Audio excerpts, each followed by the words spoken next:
All right, ladies and gentlemen, welcome back to the channel. Got this video here from It's History. LA's Forgotten Tunnel System explained. 11 miles under the city. Woo! I know this is going to get deep and crazy. Appreciate all the love and support with you guys coming over. You can find the original video in the description. All right, so we ain't going to waste no more time. Let's jump right into it. Beneath the streets of Los Angeles, in a labyrinth known to few, lies a network of tunnels that have witnessed the city's most uncomfortable truths. Originally designed to support urban growth, these passageways became secret smuggling routes for crime and corruption. However, the tunnels have taken on new life over the decades, hiding stories that few dare to tell. But today, we will uncover them all. This is the story of LA's Forgotten Tunnels. I'm your host, Ryan Socash, and you're watching It's History. Here we go. Let's go back to a time before Los Angeles became the sprawling metropolis it is today. You see, back then, it faced significant challenges due to its geography. For more context, in the late 19th and early 20th centuries, much of downtown was surrounded by hills like Bunker Hill and Fort Moore Hill, where wealthy families lived in mansions and exclusive neighborhoods. However, as the streetcar system grew and new suburbs like Hollywood emerged, these hills became a barrier to infrastructure development, limiting the city's growth and expansion north and west. One major challenge came down to the fact that streetcars, which connected downtown with the suburbs, couldn't really climb steep hills, so they had to go all the way around them. As an effect of this, traveling was unpleasant, with the routes prolonged and crowded when heading towards the rapidly growing areas of the city like Hollywood or Glendale. So naturally, engineers and urban planners of the time sought solutions to address this very issue. And comment below if you're from LA and you know about this. I've heard some things, like back in the day, if you look at some of the houses, you'll notice like the front yard is pretty big, and like the sidewalk area. My grandmother told me back in the day they used to drive buses down like the sidewalk. That's why if you go down certain streets, like when you look at the front door, like the house, all the way to where the streets start, it's a big gap. it was then that they began to modify the terrain. So with few alternatives to solving the city's traffic problem, underground tunnels became an indispensable solution for improving mobility within Los Angeles. One of the first was Hill Street Tunnel, inaugurated in 1909, with construction dating back to 1907. Led by the Pacific Electric Railway, the electric streetcar company that connected Los Angeles to its suburbs, this project was funded by the one and only Henry E. Huntington. Anyhow, it was built with the red cars in mind, which made up the largest streetcar network in the world back then, spanning over 1,000 miles of track in its prime. And hence, the Hill Street Tunnel, which was approximately 2,600 feet in length, was excavated to allow streetcars to pass through the hill and avoid the surface traffic. Although much of the work was manual, excavation technologies already included using dynamite to break down rocks, as well as steam-powered excavation equipment to move the displaced materials. After 2 years of work, the tunnel was complete. This tunnel was crucial for connecting downtown Los Angeles to growing areas like Hollywood and Glendale, and effectively reduced travel time by approximately 15 minutes, a significant saving. This tunnel also allowed streetcars to pass directly under the hills instead of circling around them, making the journey much faster and efficient.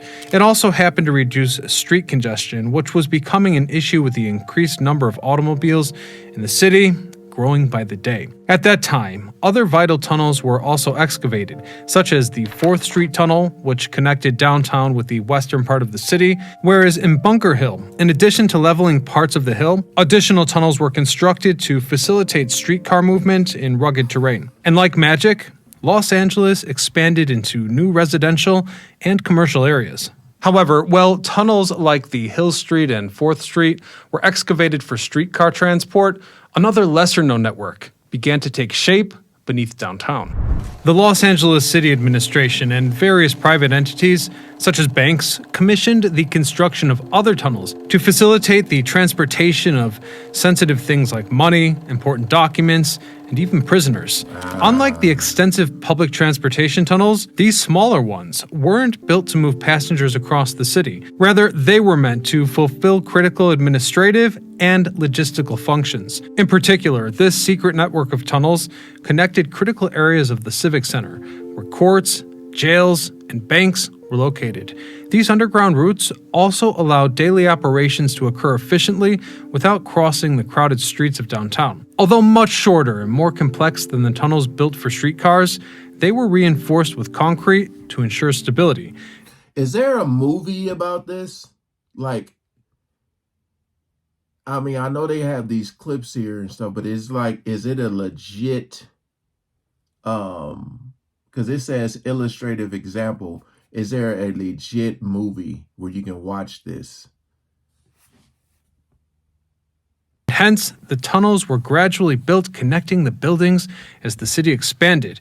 Many of the entrances to these tunnels were hidden in the basements of buildings or beneath important structures, allowing easy and discreet access for those who used them. While the exact construction cost of this network was not well documented, they were likely part of a general expense associated with constructing buildings in the Civic Center and other private institutions downtown. By the 1920s, it was estimated that there were around 11 miles of tunnel under the city of Los Angeles, particularly in the downtown area. Thus, what began as a solution to Los Angeles's geographic and traffic problems would soon evolve into a network of underground routes that shaped the city's transportation, but only to later play a role in its darker history.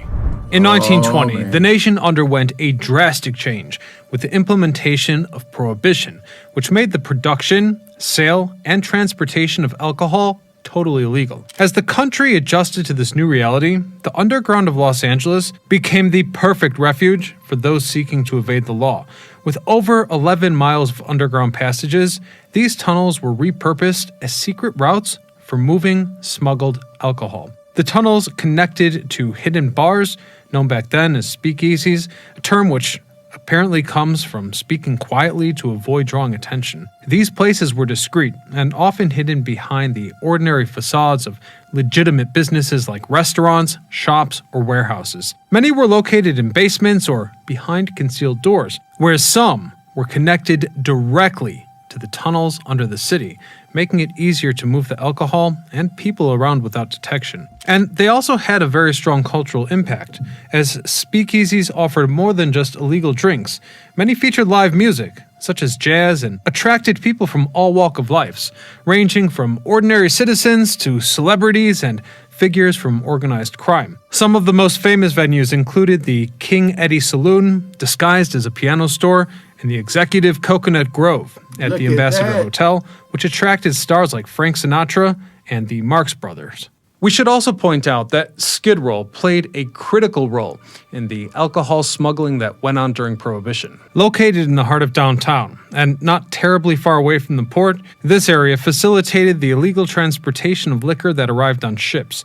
The alcohol was offloaded and discreetly moved through a network of underground tunnels once it approached Skid Row. Many bars and warehouses here had secret entrances to these tunnels, which not only provided safe access to alcohol, but also offered quick escape routes in case of raids. Additionally, since this was a somewhat marginal area, police surveillance in Skid Row was said to be less strict than in other parts of the city, allowing speakeasies to operate with less risk of being discovered. And it needs to be emphasized that organized crime played a central role in running this network, controlling the smuggling and ensuring the operation of secret bars. At the same time, corruption within the police and local politicians helped minimize the number of raids. Meaning, like, listen to that. He's talking about, that's what I'm saying. A lot of this stuff that's going on today has been going on for years, man, for years. And it's never going to change. Ever. Ever. Man, he talking about Skid Row. Again, if you from LA, this hits different. Because you know about Skid Row, man. Sheesh. Over time, these tunnels became the center of corruption that dominated Prohibition-era Los Angeles. They weren't only routes for alcohol smuggling, but the scene of serious crimes, including murders, financial fraud, and even mafia activity. One of the most infamous was the Julian petroleum scandal, a massive fraud that shook the city in the mid-1920s. At the heart of the scandal was C.C. Julian, who, through his company, Julian Petroleum Corporation, orchestrated a Ponzi scheme, selling more than $150 million in fraudulent shares. Like the petroleum, the jelly, the gel or whatever? Huh. Thousands of investors were deceived, including prominent businessmen and influential figures in the city. While the tunnels were being used for alcohol smuggling, Julian and his associates took advantage of this underground infrastructure to move large sums of money discreetly, hiding their operations from public scrutiny. The fraud collapsed in 1927, when it was revealed that Julian had issued millions of shares with no natural backing, leaving the investors bankrupt and the local financial system in chaos. C.C. Julian fled to China to avoid justice and eventually committed in 1934. Now, the tunnels were not only witness to Julian's financial fraud, but also the violent power struggles that erupted among gangs and other critical figures in Los Angeles' organized crime scene. One of the darkest cases was the of Charlie Goodtime Crawford. These dark stories soon captured the imagination of both writers and filmmakers. With that shadowy duality between glamour and crime, Los Angeles became the perfect setting for an entirely new genre of film. As Los Angeles moved beyond the Prohibition era in 1933 and alcohol smuggling operations crumbled, the underground tunnels that were once crucial for illegal activity began to fall into disuse. Without the need to move illegal goods beneath the city, the tunnels were just gradually forgotten by both the public and, in many cases, the authorities. Some were sealed off, whereas others were just left abandoned, accumulating dust and being covered by new construction. Although the infrastructure remained intact in many cases, their functionality and the demand for secret routes disappeared. Over the decades, certain sections of these underground areas continued to be used sporadically for minor purposes, such as storage or even filming movies that aimed to capture this forgotten network's mysterious and dark atmosphere. Given the city's history of political scandals, organized crime, and influence of dark elements in Hollywood, Los Angeles itself became the ideal character for these stories. Hence, film noir found its perfect setting during the 1940s and 50s. Iconic films like Double Indemnity, Sunset Boulevard, and Kiss Me Deadly were filmed in emblematic locations such as Bunker Hill, the Bradbury Building, and Angel's Flight. But more importantly, they often featured the tunnels, which by then were already marked by urban decay. These areas reflected the corruption and crime of real gangsters, a quality that lended authenticity to the genre's plots. You see, in film noir, characters often move through an environment of corruption and danger, much like the tunnels in real life. This connection between hidden spaces and plots filled with betrayal and crime made the tunnels an integral part of the dark imagination of the films from that era. Some literary works have also used Los Angeles' underground tunnels as crucial elements in their stories. Among them is The Big Nowhere, 1988, by James Ellroy, which sets the story in the 1950s where clandestine activities and tunnels might have played a role in the crimes and corruption described. On the other hand, Jace Daniels' Under Angels from 2011 explores Los Angeles' underground tunnels directly. This suspense novel uses the tunnels as a setting to develop mysteries related to criminal activity and hidden figures, cleverly integrating the passageways into the narrative. During the 1960s and 1970s, Los Angeles experienced a series of urban transformation that profoundly changed the city's landscape. Perhaps one of the most notable changes was the remodeling of Bunker Hill, a historic area that once housed old mansions but was demolished to make way for modern office buildings and skyscrapers.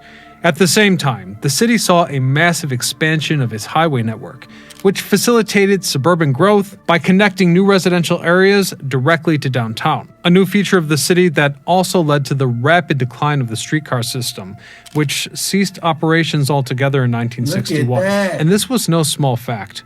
The disappearance of this mode of transportation led Los Angeles to rely heavily on automobiles, contributing to high traffic and urban sprawl towards the suburbs. As a result, some tunnels remained part of the city's hidden landscape, accessible only to government building employees or security companies. Occasionally, they still serve their original purpose for transporting money or documents between banks and offices. However, much of the network is just abandoned, and this has been showcased by urban explorers who rediscovered the tunnels in the late 1980s and 90s, and once the word got out, some areas took on a new life as spaces used for urban art, where murals and ephemeral works have been created. They've also been a center of several urban myths, like the Lizard Man, and have been associated with both real and fictional crimes, reinforcing their image as dangerous, hidden places. As a result, interest in the tunnels has grown. While most are closed off and totally inaccessible to the public, some sections can be seen in guided tours. Although Los Angeles' underground tunnels have become a tourist attraction in a sense, they also tell a less visible story. A story that's been a bit inconvenient for the city in these polarized times. Since behind the cultural and historical interest, these spaces have been occupied by those seeking refuge in a city marked by the housing crisis, creating a contrast that reveals the complex reality of modern Los Angeles. In areas like Skid Row, where the homelessness crisis is especially severe, some of these tunnels have become makeshift shelters for those who have no other housing options, reflecting the persistent crisis that Los Angeles faces, as it remains one of the cities with the highest number of homeless individuals in the entire country. Implementing plans like the Skid Row Action Plan, which has managed to rehouse nearly 1,000 people in permanent homes, remains challenging.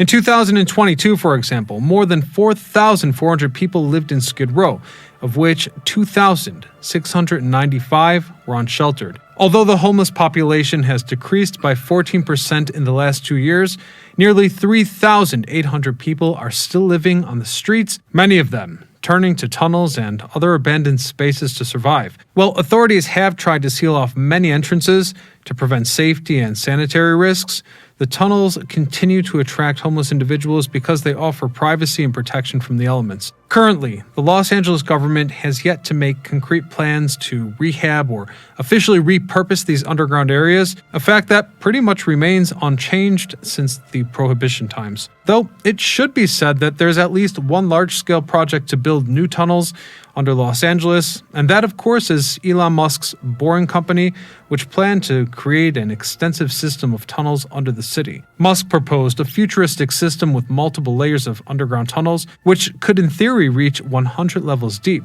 primarily intended for rapid and efficient transportation that would completely alleviate the city's congestion.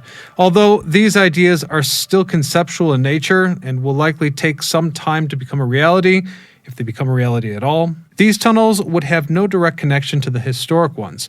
However, I have to imagine if we fast forward another 100 years, would they also be abandoned? We're going to leave it there for today, but you can keep the show going by clicking right here to watch our episode about California's lost skyscraper. This video is the best kept secret since Singer Tower.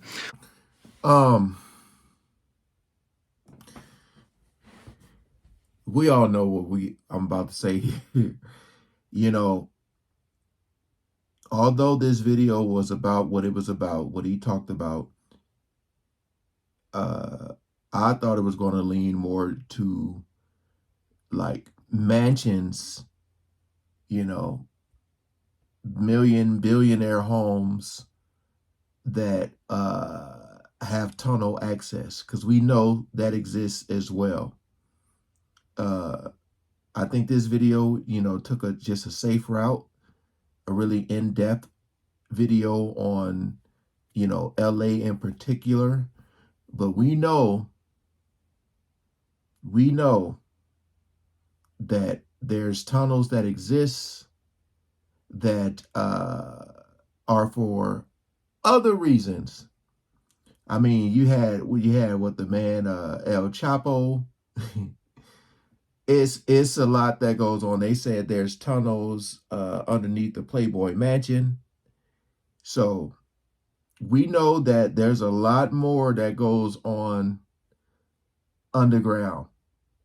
Uh, I'm just trying to choose my words carefully here. But, you know, it's a lot of stuff that he didn't talk about in this video, um, which you can say is alleged. You can say is alleged, but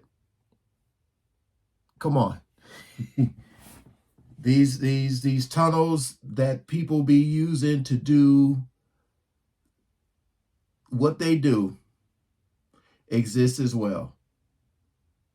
Um, I wonder has anybody ever tried to take like a sledgehammer or something to like that brick wall? I know it's illegal. You can't do it. I'm just saying, I wonder if anyone has tried to just do something like that and just get access to it. But I'm pretty sure there's so many more. But hey, appreciate y'all coming over. I thought it was going to get a little more into like what's going on today, if you know what I mean. But you can just use your imagination for what they were using it for back then. You know what's going on now. Hey, appreciate y'all coming over and watching, man. Like, share, comment, and subscribe. Peace out.